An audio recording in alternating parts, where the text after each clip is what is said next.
Mr. Lee. I guess my first question is, you've just announced that some of your members or employees that receive those bonuses after Saturday of this week have agreed to return it. Why couldn't that have been negotiated for the last 2 months? And why couldn't that information have been made available to both this committee, to the Secretary of the Treasury, and to the Chairman of the Federal Reserve? I think there's two parts to that question, sir. Let me see if I can address them in turn. We've been working on this issue of what to do with these retention payments. We've made the information publicly available in our various 10K filings and 8Ks and 10Qs. The decision I made, was as much one of risk assessment as it was blindly following legal advice. The risk assessment was, we've made great progress in winding down this business, but there is still $1.6 trillion of stuff in that portfolio. There's risk that that could blow up, and if it were to explode, it can cause irreparable damage to that progress that we've already made.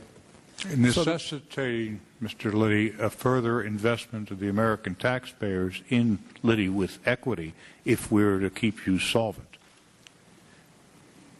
Would you repeat that, sir? The risk is, if those assets deteriorate or blow up, yes, you would either go into total destruction or have to come back to the United States government and this Congress for additional funds. Yes, I think that's exactly correct, sir.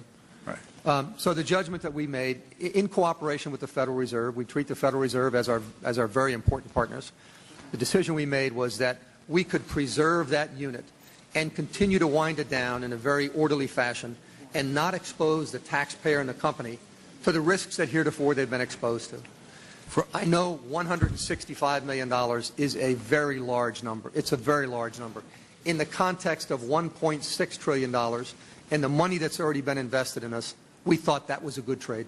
Am I to understand that you're saying that Chairman Bernanke or his designated person at the Federal Reserve was informed that you were going to make these payments and acquiesced in that decision? Yes, everything we do in partnership with the Federal Reserve. The Federal Reserve is at our board meetings, at our compensation committee meetings, at our various meetings on strategy, and they have the ability to weigh in either yay or nay on anything that we decide. Why wasn't this committee informed, as you had previously indicated, that you would put a plan together and you would immediately, after that plan was submitted to Treasury and to the Federal Reserve, make us aware of what that plan was? Why did you hold us in the absence of that information and make the payments on a Saturday night? Sir, there was no intent to deceive or hide anything. These payments were due to be paid on March 15th. We've been discussing this issue at large with many of the people's staff that are represented here today, and with the Federal Reserve since. You purposely did not discuss this with my staff? I don't remember, sir, whether we discussed all of the particulars of this with your staff or not. I would just like to make the point that there's no attempt to do anything under the stealth of darkness or undercover. We wanted to do what was right in these contracts. The contracts called for a payment on March 15th, and we've done that. We've been talking about this within the board and with our representatives of the Federal Reserve literally for 3 months. And with the Secretary of Treasury? No. The way our relationship generally works is we review things with the Federal Reserve, and the Federal Reserve, as they think is appropriate, discusses it with the Secretary of the Treasury or with representatives of Treasury. I've asked if the Federal Reserve would like us to have a separate line of communication with Treasury or not, and I've asked Treasury. I think they're trying to get as efficient a process as possible.